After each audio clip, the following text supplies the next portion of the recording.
With us, and good morning from wherever you're tuning in from. I'm in studio and we're just finalizing on the discussion centered on what you can expect in today's dailies. The Daily Nation, Kenya's bold newspaper, The Standard, just reviewing some of the top headlines with Kevin Osido, governance expert, Arnold Maliba, the executive director of Open Future Hub, and Ken Amondi joining us virtually. He's a lawyer. Amondi, perhaps give us your take.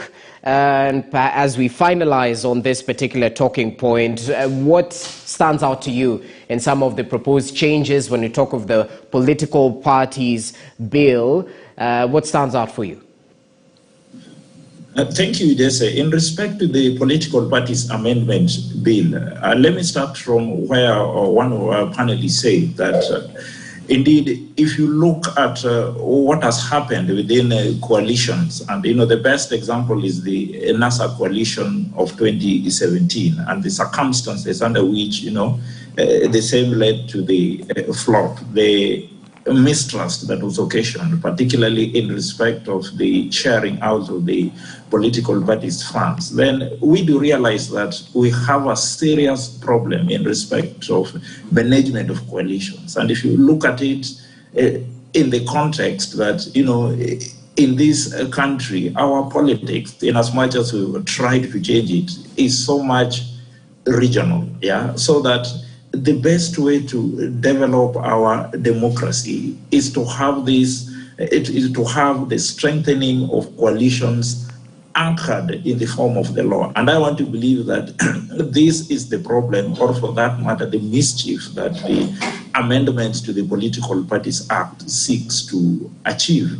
And of course, it is unfortunate if you look at it in terms of the timing, in the sense that as was correctly suggested by what's called the Kriegler Commission, that you see most of these major changes pertaining to elections ought to be done 12 months to the election, so as to avoid uncertainty and a scenario where some other parties would think that perhaps these are meant to achieve some political ends.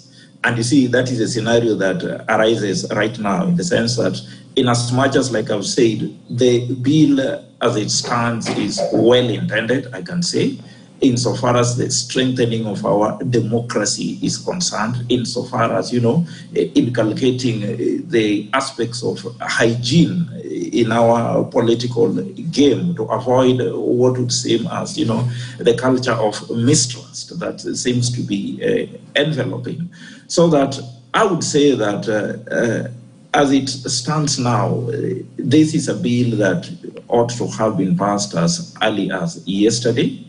The question marks that are being raised by the other end of the other side of the political divide are reasonable, though of course they are doing the same for political reasons, in the sense that as things stand now, it is in the best interest of the Azimio la Umoja team that the bill is passed to safeguard coalitions. Of course, the UDA side of the bargain are confident in terms of moving to the next election just as a single entity political party, so that you would not expect them to, accept the bill as it stands, notwithstanding its positive aspects. Of course, you would expect them to move to court to have some of those issues buttressed in the court, and our courts would make a final determination.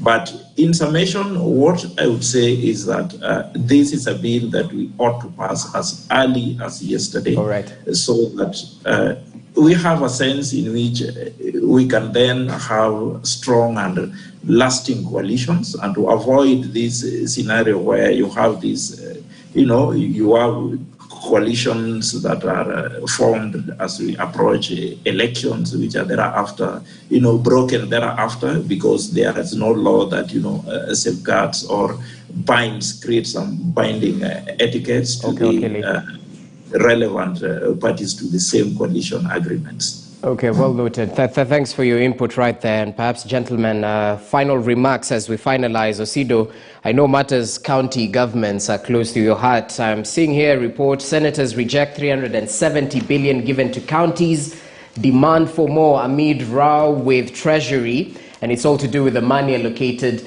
to the counties. It was capped at 370 billion. Of course, we saw COG take issue with that, and senators right now seem to be lining with the counties. They demand an extra 125 billion. That's a showdown expected later on. And perhaps it seems we're kicking down the can, and it'll be problems for the incoming administration, yeah? Yes, this country is very interesting because why we continue to subject county governments over this kind of drama is, in my view, very unfortunate. Because since devolution 2013, there is no single day that the National Treasury has given county governments a total sum of the monies which they have asked for. Okay. And when you look at the drama between the National Assembly and the Senate over the division of revenue allocation bill, that has been where the questions are. And it is because the National Assembly appropriates monies for all the budget items. The Senate comes in quite at a later stage, you know, because of their role in terms of defending devolution and, of course, adjudicating over matters that concern county governments. But why must they continue to wait when it is very late in the lane, you know, for resources that are supposed to go to county governments? Number two, we have not seen the Senate helping counties to fast-track laws that have to do with the on-source revenues, because if you look at the kind of capacity that exists in our county governments, we have the ability to raise resources at the grassroots level without necessarily relying on treasury to give back monies to county governments. But as you said, this is drama that is unfolding. We are pushing it down the can down the lane. Probably we will continue to say, let the president speak, but it will be too late because the president is nowhere in the budget-making process, especially when it comes to issues around division of revenue bill. And why we have to wait until it is so late in the budget-making cycle, I think, is a concern to me, not just as a practitioner within devolution, but as a Kenyan, because when that happens, counties will shut down, particularly as we head towards elections. Governors will say, and all these other elected leaders, there is no money, we are going to campaign. And then who will treat people in the health facilities? All right. Services definitely concerning right there. Maliba, just briefly, your final take on that particular matter. I think if the national budget was an indicator, then as a country we are anything but devolved. Because, of course, there's the argument, and that is bureaucracy, about the last audited accounts, blah, blah, and everything else. But if you look at the annual budget, currently we're talking about 3.7 trillion, but you're only talking about 370 billion going to counties. That is a paltry 10%. So if we were to use the annual budget as an indicator, then we are anything but devolved. We are not seriously devolved. And we keep on pushing these problems to counties. We've given them functions, but we do not want to send monies to them. There's still quite a big chunk that remains with the national government. And as we try to reorganize the architecture of our governance, we did away with imperial presidency and did a lot of power build up into parliament, knowing that because there will be many people, a group, it will be different. But parliament has actually failed in its role, whether it's the Senate or at this particular stage in the budget cycle. Even if you were to look at the MTEF, 2.5 years, it's too late in the day, and we are trying to reorganize this around here. So I think we need, as a nation, to be very bold about devolution. Because even with that little they have done, you realize that one thing that is actually sure is that devolution works. Devolution is doing something. But the people in Nairobi are still playing games with devolution. Because, you know, people will get around it. Like, for example, the Auditor General's office is an appendage of Parliament, should be enabling Parliament to do its work, because when we talk about oversight, they're not going to do oversight without data, without evidence. The Auditor General has perennially been stiffed of money. They don't have capacity. So we are 2-3 years back when it comes to auditing. So you have got a huge budget, about 4 trillion shillings. You are giving people lesser money, and we are still throwing around bureaucratic terms, so last audited accounts and everything around.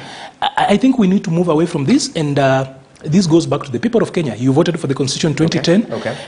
can you ensure that that constitution means something by the way you elect your MCA, your MP, your senator, and even your president? All right. Yeah. Well, representation is definitely important. Asante sana, gentlemen, for your time. Of course, Arnold Maliba, Executive Director, Open Future Hub, equally joined by Kevin Osido, governance expert. Merry Christmas. Blessed New Year. I hope to see you before the year ends. We hope so. Asante sana. We're equally joined by Ken Amondi, who's a lawyer joining us virtually from Kisumu. We equally appreciate your input, sir, and tell people of Kisumu a Merry Christmas. We pass our salutations during the festive season to them.